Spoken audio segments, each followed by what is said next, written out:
Joining letter open करते हैं, इन दोनों के चेहरे पे उदासी छा गई। उन दोनों की सफ़र 13 साल से एक साथ चल रही थी, लेकिन वहाँ से इन दोनों की सफ़र अलग होती है। और ये अलग और ये दोस्ती बिछड़ना बहुत दुख दे रही थी कि हम दोनों हर एक चीज़ साथ करते हैं, हर एक खुशी, गम, मुश्किलें, हर एक चीज़ साथ झेले, साथ लड़े, सक्सेस भी साथ अचीव किए, लेकिन यहाँ सब हमारी सफ़र अलग होती है। Happy new year all of you. कुछ ही टाइम बाद हम 2023 में एंट्री करने वाले हैं और नए साल पे ये कोविड का नया वेरिएंट। तो so please be careful. Title और थंबनेल देख के तो आप पहचान ही गए होंगे कि आज हम किस टॉपिक पे बात करने वाले हैं। जी हाँ, ये कहानी दो जिगरी दोस्तों की है और इनकी दोस्ती 13 साल पुरानी है। इनकी दोस्ती की शुरुआत क्लास 9 से शुरू होती है। हालांकि ये एक दूसरे को पहले से जानते हैं, लेकिन बस एक दूसरे को इतना तक जानते थे कि हाँ, ये मेरा क्लासमेट है और हम उसका क्लासमेट है। लेकिन सही क्लास 9th में जाने के बाद इनकी बातचीत बढ़ती है, फिर एक दूसरे को जानने पहचानने लगते हैं, फिर एक दूसरे की बात गहरी होती जाती है और दोस्ती वहाँ से शुरू होती है।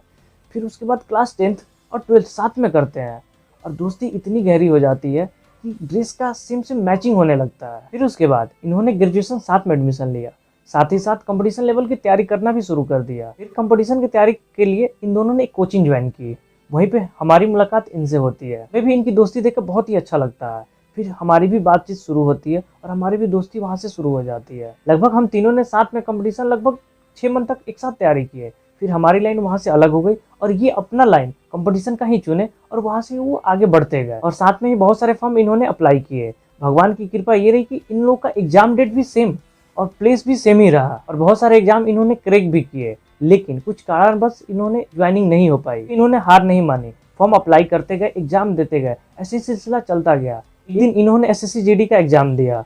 हालांकि ये भी एग्जाम एक साथ ही था, एक ही प्लेस, एक ही डेट। फिर ये एग्जाम क्वालिफाई करते हैं, प्रोसेस चलता गया, हर एक प्रोसेस को क्वालिफाई करते गए और एक दिन इन दोनों का नाम मेरिट में आता है। फिर खुशी का ठिकाना नहीं रहता, फैमिली, घर वाले, दोस्ती सब कोई खुश होते हैं कि हाँ, इन्होंने एसएससी जीडी क्रैक किया और भी दोनों साथ में। दोस्ती हो तो ऐसी हो, जो भी काम किए साथ में किए और जो भी क्वालिफाई किए साथ में किए। फिर इनकी ज्वाइनिंग लेटर आती है और यहाँ भी भगवान की कृपा साथ ही रहती है। ज्वाइनिंग डेट दोनों का साथ ही रहता है। ज्वाइनिंग लेटर ओपन करते हैं, इन दोनों के चेहरे पे उदासी छा गई, क्योंकि एक को मिला था एसएसबी, एक को मिला था आईटीबीपी और एक का ट्रेनिंग सेंटर अलवर राजस्थान और दूसरे का शिवपुरी मध्य प्रदेश। उन दोनों की सफ़र 13 साल से एक साथ चल रही थी, लेकिन वहाँ से इन दोनों की सफ़र अलग होती है और ये अलग और ये दोस्ती बिछड़ना बहुत दुख दे रही थी कि हम दोनों हर एक चीज़ साथ करते हैं, हर एक खुशी, गम, मुश्किलें, हर एक चीज़ साथ झेले, साथ लड़े, सक्सेस भी साथ अचीव किए, लेकिन यहाँ सब हमारी सफ़र अलग होती है। क्या ज्वाइनिंग के कुछ ही दिन बचे होते हैं, सब अपने अपने रिलेटिव, सामान पैकिंग या फिर अपने अपने जाने की सब तैयारी करते हैं, घर से भी साथ निकलते हैं। लेकिन जैसे ही स्टेशन पहुँचने के बाद दोनों की एक दूसरे की ट्रेन अलग हो जाती है। वहाँ बिछड़ते हैं ये दोनों खुश तो होते हैं कि देश सेवा में जा रहे हैं, लेकिन उससे ज़्यादा कई दुखी थी कि ये दोनों अलग हो रहे हैं। अगले दिन ट्रेनिंग सेंटर पहुँचते हैं और ज्वाइन करते हैं। ज्वाइनिंग के 7वें दिन इनका एक और मेरिट निकलता है।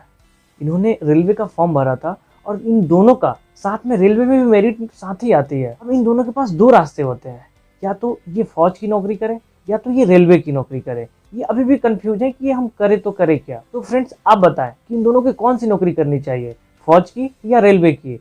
मैंने तो अपनी सलाह उनको दे दी, अब बारी आपकी है। दोनों की दोस्ती 9th क्लास से स्टार्ट हुई, अपना गोल बनाया और गोल को अचीव कर लिया। इन दोनों की दोस्ती तो 13 साल पुरानी है। अगर हम अपनी दोस्ती की बात करें तो 3 साल हो गई हमारी दोस्ती की, लेकिन इन 3 सालों में उनके बीच एक बात ऑब्जर्व की है, जो चीज़ हम आपको बताने वाले हैं ये बहुत इंपॉर्टेंट है। अगर आज वो अपना गोल अचीव किए हैं तो बस यही 2 वजह से। हमारी फ्रेंडशिप हुए लगभग 1 साल हो गए होंगे।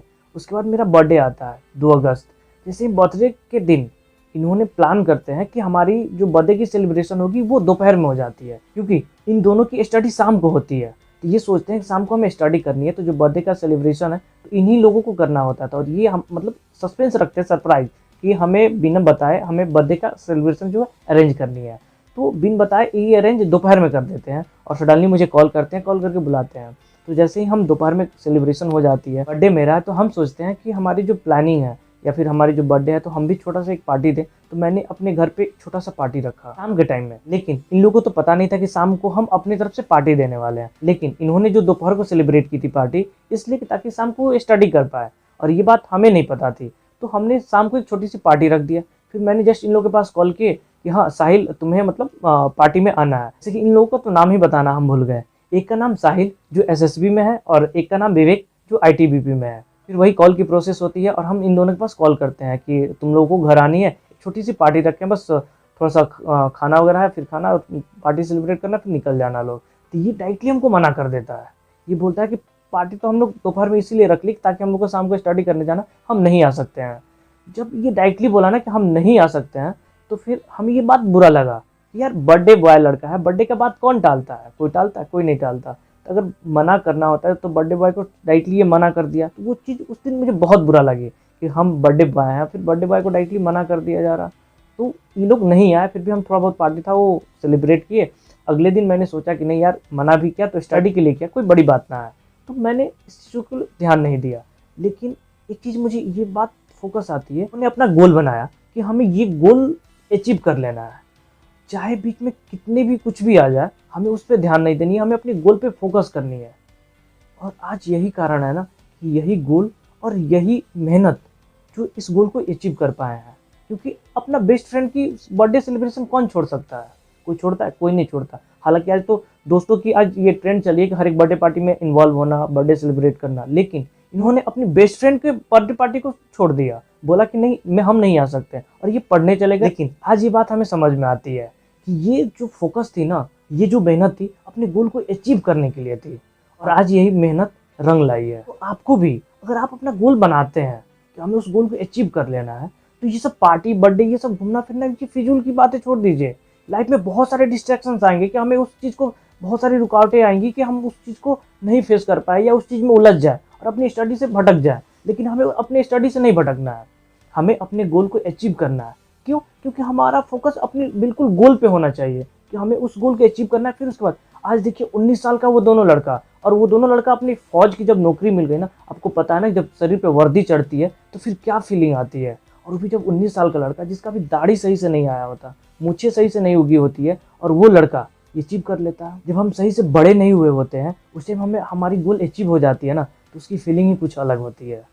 आजकल के लड़कों को देखिए ना, लव अफेयर होती है, और ये दोनों करंट अफेयर में उलझे हुए थे, और यही कारण है कि आज इन्होंने अपना गोल अचीव कर लिया। फिर आपको डिसाइड करना है कि आपको किस अफेयर में रहना है। आप खुद से अपने माइंड में ये फीलिंग लीजिए ना कि जब 19 साल का लड़का जिसका अभी दाढ़ी मूंछ सही से नहीं आया, उसके शरीर पे जब वर्दी चढ़ती है तो उस वक्त की फीलिंग कैसी लगती है। देखने के बाद लुकिंग हैंडसम, स्मार्ट, जो कह लीजिए उसे, गोल अचीव कर ले, फिर उसके बाद अपनी पर्सनालिटी को डेवलप करते रहिए, कोई दिक्कत ना है। लेकिन गोल अचीव करने के बाद ये नहीं कि आपकी रास्ते मंजिलें नहीं है, आप रास्ते से भटके हुए हैं, फिर अपनी पर्सनालिटी पे डेवलप कर रहे हैं, जिम कर रहे हैं, ये कर रहे हैं, फिर कोई फ़ायदा नहीं है। अगर आपके पास आपका गोल है, गोल अचीव कर लिए, फिर आप कुछ भी करिएगा ना तो गलत कोई नहीं कहेगा। लेकिन हाँ, गोल अचीव होना चाहिए। फिर ये कमेंट करना बिल्कुल भी ना भूलिएगा कि उन दोनों को कौन से जॉब ज्वाइन करना चाहिए, फौज की या रेलवे की। और हाँ, और आप देखना चाहते हैं कि फौज लाइफ की स्टाइल कैसी होती है और ज्वाइनिंग के बाद हमारा ट्रेनिंग सेंटर कैसा होता है, ट्रेनिंग में हमें क्या क्या सिखाया जाता है, क्या क्या बताया जाता है, ट्रेनिंग के बाद अगर हमारी पोस्टिंग होती है तो वहाँ की लाइफ स्टाइल कैसी होती है, अगर ये चीज़ देखना चाहते हैं तो यूट्यूब पे क्वालिफाइड साहिल चैनल सर्च करिए और उस पर देखिए जाके ज्वाइनिंग के बाद फौज की लाइफ स्टाइल कैसी होती है। लिंक मैंने डिस्क्रिप्शन में दे दिया है, उस पर जाके आप देख सकते हैं। अगर ये वीडियो पसंद आया तो प्लीज़ वीडियो को लाइक करिए, सब्सक्राइब करिए और इस वीडियो को ज़्यादा से ज़्यादा शेयर करिए।